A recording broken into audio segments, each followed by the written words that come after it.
രണ്ട് ഉപാസനമൂർത്തികളിൽ നിന്നുമുള്ള ഈശ്വരാധീനം, ദൈവാധീനം നമുക്ക് കിട്ടുന്നത് കൊണ്ടും ആണ് ഇത്രമാത്രം കൃത്യമായി ജാതകമോ അല്ലെങ്കിൽ നമുക്ക് കബഡിയോ മറ്റു കാര്യങ്ങളോ ഒന്നും നോക്കാതെ കൊണ്ട് തന്നെ വരുന്ന ഭക്തന്റെ ശിരോമണ്ഡലത്തിലേക്ക് അമ്മയുടെ കുങ്കുമം ചാർത്തുക വഴി ആ മനുഷ്യന്റെ ത്രികാലങ്ങളെ മനസ്സിലാക്കുവാനും അത് കൃത്യമായിട്ട് അവരെ അറിയിക്കുവാനും കൂടാതെ കണ്ട് അതിനുള്ള കർമ്മ പരിഹാരം എന്തെന്ന് നമുക്ക് കിട്ടുന്ന മെസ്സേജ് അനുസരിച്ചിട്ട് ദൈവാധീനം കൊണ്ട് നമുക്ക് കിട്ടുന്ന ആ അനുഗ്രഹം കൊണ്ട് അവർക്കത് പറഞ്ഞു കൊടുക്കാനും ചെയ്തു കൊടുക്കുവാനുമുള്ള വഴികൾ നമുക്ക് ലഭിക്കുന്നു. അതുപോലെ തന്നെ എന്താണ് അരുൾവാക്കെന്ന് കുഞ്ഞ് ചോദിച്ചുവല്ലോ.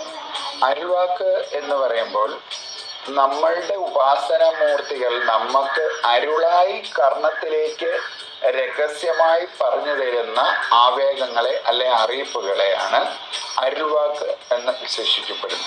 അപ്പം അതുകൊണ്ട് തന്നെ നമ്മുടെ ഈ ദേശത്തെ ഭക്തജനങ്ങൾ വരുന്നവരെല്ലാം പറയാറുണ്ട്, അരുൾവാക്കിന് മറുവാക്കില്ല എന്നാണ് ഇവിടെ ഭക്തർ പറയുന്നത്. അതിവിടെ അമ്മ പറഞ്ഞാൽ, ഉദാഹരണത്തിന് നമ്മൾ അമേരിക്കയ്ക്ക് പോകാനതിന് വേണ്ടി നോക്കാൻ വരുമ്പോൾ അദ്ദേഹം അമേരിക്കയ്ക്ക് ഇപ്പോൾ പോയി കഴിഞ്ഞാൽ അവിടെ പോയി നിൽക്കത്തില്ല എന്ന് അമ്മ പറയുന്നെങ്കിലും അദ്ദേഹം 10 ലക്ഷം ഒക്കെ മുടക്കി അമേരിക്കയ്ക്ക് പോയാൽ അദ്ദേഹം ഒരു വർഷം 6 മാസം ആകുമ്പോൾ അവിടുത്തെ എല്ലാം കളഞ്ഞ് തിരിച്ചു വരികയും ചെയ്തു.